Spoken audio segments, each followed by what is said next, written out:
ఈరోజు తల్లులు అన్నిటికీ సర్లే సర్లే సర్లే, దేర్ ఇస్ నో బౌండరీస్ అంటే బిడ్డకి మీరే సొంతంగా హాని తెస్తున్నారు. ఏదంటే అది, ఏది అడిగితే అది ఇచ్చేస్తానండి. No, they do not know. ఇది తప్పని వారికి తెలియదు, చెప్పాలి. ఆ రోజు వారు గొడవ పడతారు, అలుగుతారు, అన్నీ చేస్తారు. But later they will come and thank you.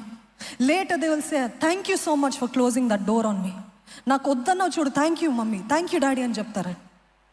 పిల్లలు కాగితాల వల్లే, మనం ఏం రాస్తాం అదే అవుతారు. అంత ఇష్టం అండి, తను ఏదంటే అదండి. తను ఎంతసేపు ఫోన్ చూస్తారో అంతసేపు అండి. పర్వాలేదు పర్వాలేదు పర్వాలేదు, దాని దగ్గరికి కూడా వస్తాను. అట్లాంటి వారుగా ఉండకండి. ఇదిగో నేను మా ఫ్రెండ్ నుండి దొంగలించాను. అవునా? పెద్దగాడయ్యాడు, బైసైకిల్ దొంగలించాడు. ఎక్కడ నా దగ్గర డబ్బులు లేవు, ఎక్కడి నుండి తీసుకొచ్చాను, నీ దగ్గర డబ్బులు లేవు, నేను అక్కడి నుండి దొంగలించాను. అవునా? ఎందుకు అట్లా చేస్తావు? సర్లే. పెద్దవాడయ్యాడు, బ్యాంక్స్ని దొంగలేస్తున్నాడు. ఏంటి నీ గురించి అంత వార్తల్లో వస్తుంది? తప్పించుకోలే, నన్ను తప్పించుకో, జాగ్రత్తగా ఉన్నా. ఆఖరిగా పట్టబడ్డాడు.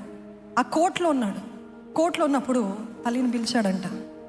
నీ లాస్ట్ విష్ ఏంటి అని ఆ జడ్జి న్యాయాధిపతి అడిగినప్పుడు, నా తల్లితో ఒకసారి మాట్లాడాలి, అదే నా లాస్ట్ విష్ అన్నాడంట.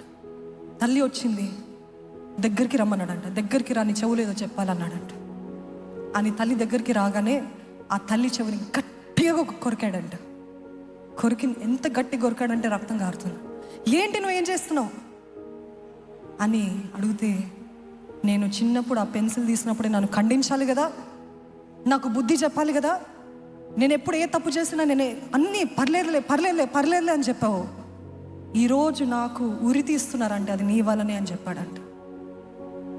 మీ కుటుంబానికి, ఇంటికి నాయకులు తల్లిదండ్రులు ఏం చెప్తే వారు పెరిగేంత వరకు అది వినాలి.